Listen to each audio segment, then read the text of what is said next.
ready. What up? Let's get to it. So once again, before I start, man, I got to say again, shout out to Kevin O'Connell for the performance, for the show he put on, for the way he outcoached, made the correct adjustments, but just bottom line for the way he performed against one of the best coaches in the NFL, Kyle Shanahan, right? So let me do my job and you do yours. Top flight. Against the best team, arguably, in the NFL, the San Francisco 49ers, baby. But I've talked about Kevin O'Connell needing to step up. Is he who he says he is, right? Is he a great coach, a great leader of men? Is he one of the great play callers in the NFL? Right? Can he coach a whole 4 quarters, a full 4 quarters of football? And let's be real, before the Niners game, he has yet to do it, or he had yet to do it. But man, that Niners game, that performance he put on, did he make some mistakes? Yes. Would I like to see him be more aggressive in, later in the game, prime time, big time situations? The 3rd and 10, you could argue he could have tried to put him away instead of settling for the field goals. They definitely have to get better in the red zone scoring. That's just the bottom line. They must score points, touchdowns. They cannot settle for 3. Even though, Greg Joseph, you got one job, baby. Do your job. Heavy. Do your job. If Greg Joseph makes all his field goals, the Niners have no chance of coming back either way. So kicker, Greg Joseph, do your job, big dog. You hit that 54-yarder.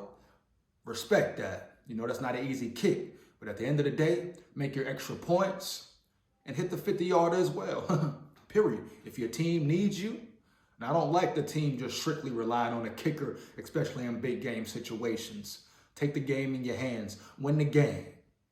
But at the end of the day, Greg Joseph, we seen this last season, dog. Hit your extra points, hit your field goals in clutch moments, bottom line. That's why you are there. You are a kicker. You got one job. Do it, baby.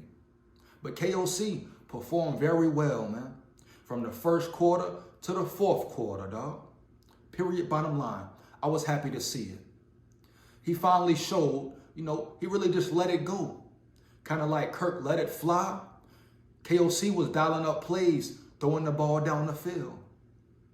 Being more aggressive, becoming less predictable, right? But he still has improvements to make.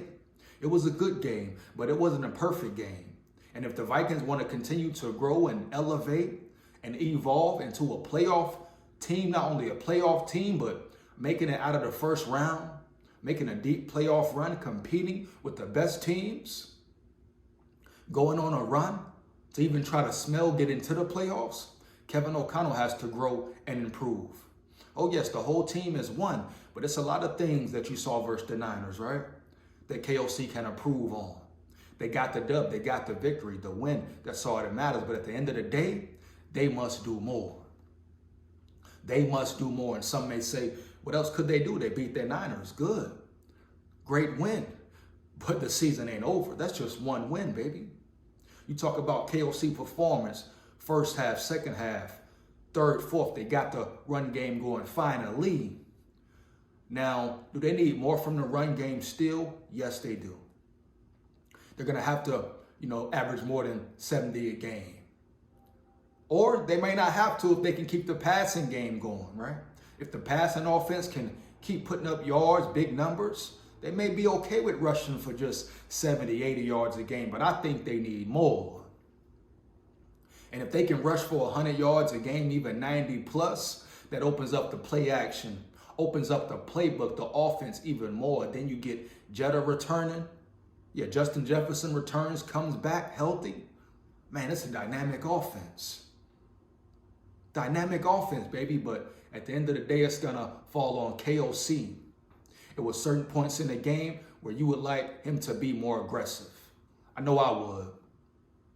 Like I said, that 3rd and 10, you would like to see him try to put the Niners away. Hit him with the dagger. Put a fork in him. Steak well done. It's over with. Right? Tender and nice. Get him out of here. But he decides to lean on Greg Joseph. 3rd and 10, run the ball. You got a hot quarterback. Kirk Cousins been firing their ass up all night. Why not go for the dagger? Drop back, let Kirk throw. Whatever happens, cool. Your defense will have to make a stop anyway, whether you're up 8 points or 5 points, right? It doesn't matter. Your defense still would have had to make a play, make a stop, bottom line. But KOC, he decides to lean on Greg Joseph. And as we saw, right now at this moment, do you feel comfortable relying on Greg Joseph for a game winner? 50-yard plus at home? Now, I understand he just hit a big 54-yarder. Respect to him for that. But at the end of the day, put the ball in Kirk's hands, especially when he's on fire like he was versus the Niners, baby. Put it in your offense's hands, your quarterback's hand, and say, hey, man, go get the first down. If not, cool. Kick the field goal. But running the ball, settling for a run? Nah, man. Be aggressive. The great play callers, the elite coaches, elite teams, they going for a throw, going for a pass on that third down, period. Even the great quarterbacks would say, hey, put the ball in my hands. Let me finish these dudes. Let me get them up out of here.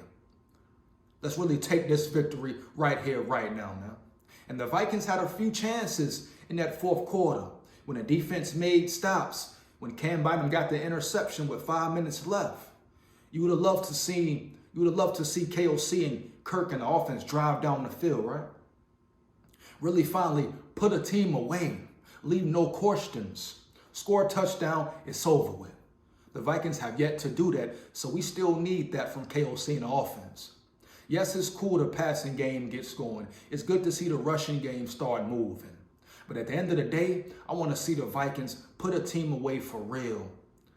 You understand? A big drive late in the fourth quarter. Put a team away. The offense still got stagnant at moments in that game when they could have put them boys all the way out, right? Finish the game, leave no questions, baby. Heavy. Now, don't get me wrong.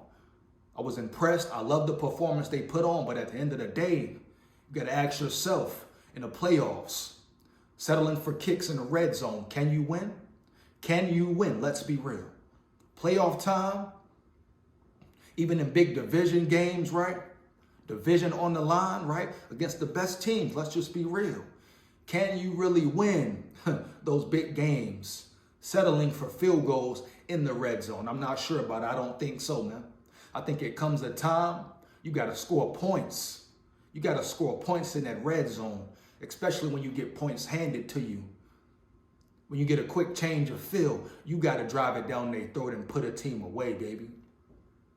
So KOC, Kirk, and the Vikings offense, they still have to prove they can do that. Bottom line. But they put on a great performance, no doubt, dog. But you ask me, what can KOC improve on?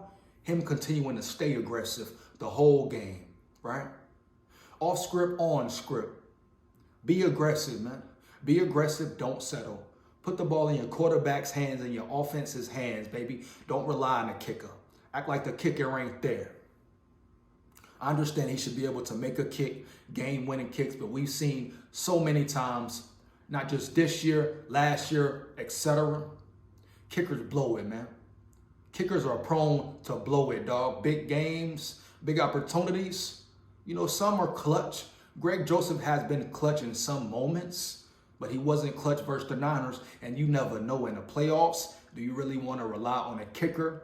And we know the Vikings' history with kickers in the playoffs, dog.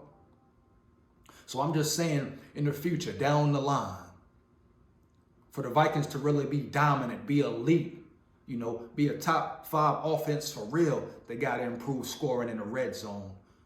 That's vital that they do that, dog. They have to score in the red zone. Right now, they're 50%, ranked 21st. With the numbers the offense is putting up, that's inexcusable. You got to score. Period, bro. You got to score.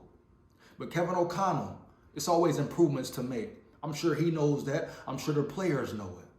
But shout out to him for the performance he had versus one of the best coaches in the NFL, baby. The best team, arguably, right? No one expected it. Not me, not a lot of fans, definitely not the media, the analysts, but I'm glad they proved me wrong as well, baby. Heavy, but they got to keep it going.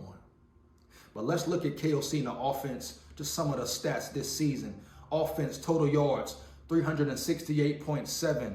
ranked 11th in the NFL. And I'm sure after the Niners game, that number has increased. Passing yards, 280, third in the NFL. Third in the NFL, man, in passing yards. That's a beautiful stat. That's great to hear, right? That means they are aggressive and they throwing the ball downfield, right? When they're playing that way, hitting on all calibers, synced in, zoned in, they can be any team in the league like we saw Monday night, baby. Heavy. I'll stand on that. But them getting passing yards, that shows you if they can improve, become better at scoring in the red zones, they could really blow teams out. Heavy, dog. Period. That's the only thing really holding the offense back is the lack of red zone scoring, baby. Point blank, period. So they need to work on that. Focus in on that, dog. Rushing yards, 74.9 a game, only ranked 30th. Got to get the rushing yards up. Got to get the rushing yards up. Now, I'm not sure where they stand after that Niners game. The O-line looked totally different. Keep Dalton Risner in the game. He is your starter. Christian Darrisaw is a beast, an animal, the best tackle in the NFL. They're going to have to pay that man. Shout out CD, Christian Darrisaw, big dog. Shut Chris Bosa down, right? Was it Nick Bosa, one of the Bosas? Whatever his name is, but Christian Darrisaw, shut him down, shut him out. 0 sacks given up against the Niners team. Their trenches, right? Physical, athletic. One of the best fronts in the NFL, and they got 0 sacks. You can't tell me Dalton Risner didn't make a difference. You can't tell me Christian Darrisaw ain't the best tackle in the league. And the O-line, like I say, you can't ignore the numbers and the rankings. I'm going to get a video on them later. But they've been performing well. And versus the Niners, it all came together. But they got to get the rushing game going. They had, 74, 70 plus versus the Niners. They need to turn that into 80, 90, hopefully 100 as the season goes along. Points per game, 21.6. They should be scoring more points, ranked 18th. See, that's what I'm saying, where it doesn't add up. It's kind of an imbalance. It's cool to have the passing yards, right? Be a top 10, top 3 offense in passing yards, but you got to have the numbers as well, the touchdowns. That's where it matters. The points, putting points on the board, not settling. See how are you? You got the third ranked off passing offense, but points score at 21.6. You're only ranked 18th. You got to at least be in the top 10, top 5, in my opinion, heavy. When you're putting up that many yards a game passing, you got to finish strong. You got to score. That's how you separate yourself. Leave no questions, baby. But once again, it's always improvements, things that need to be fixed. Comes with time, right? They'll get into their groove. This is a perfect opportunity for them to start playing their best football, right? November into December, January, playoff time. This when you want to start getting in your groove, right? Playing your best football, hitting on all cylinders. This is what it's about right here, man. Let's get it. It's part of the game. It's part of the process, right? Trust the process, baby. Heavy. I'm sure KOC will get it right. Let's see where we at. Third down percentage, 38.4, ranked 20th. They got to improve that as well. Now, versus the Niners, they lit it up. They were 8 of 13 on third downs, right? So on third down conversions, they were in there. They were lighting them up. The Niners couldn't stop them, baby. But they got to keep it going, right? They have to keep it going. This when you talk about being more consistent. All last season, they were inconsistent, right? Now, hopefully they can get on the same page and the Niners game can be the spark where every week we're seeing consistency, great play consistently, baby. Offense scoring, passing yards going up, rushing yards coming, right? They continue to complete third downs, to convert on third downs, right? That's what it's about, improving every week, not reverting back, getting better, growing. That's what the best teams do, dog. Period, bottom line. Let's see, man. Ranked 21st in the league in red zone scoring, like I said before. So that must come up, that must rise. But overall, great performance by KOC, Kirk, and the offense, dog. O-line receivers, running backs. Even though I would love to see more of Cam Akers, I think he should be the starter. He brings more to the table. Even T.Y. Chandler, get him in there. I don't know why KOC continues to lean on Matty so much, but it might change after, the 49ers game. We will see, man. But shout out the Vikings. Shout out KOC, the Vikings offense. I hope they continue to get better, to grow. Man, sky's the limit. Matter of fact, there's no limit for them boys, man. But KOC finally stepped up. Did his job. Period, man. Gotta love it. Gotta respect it, man. Let me know how you feel about it. Like, comment, and subscribe. Hit that notification bell so you know when I'm on and rock and roll. And you know what it is, man. Fire them comments up. Fire them comments up. Feedback is much appreciated, man. Let's get it. Let's rock and roll, man. Big SKOL here. SKOL Vikes forever. Woo!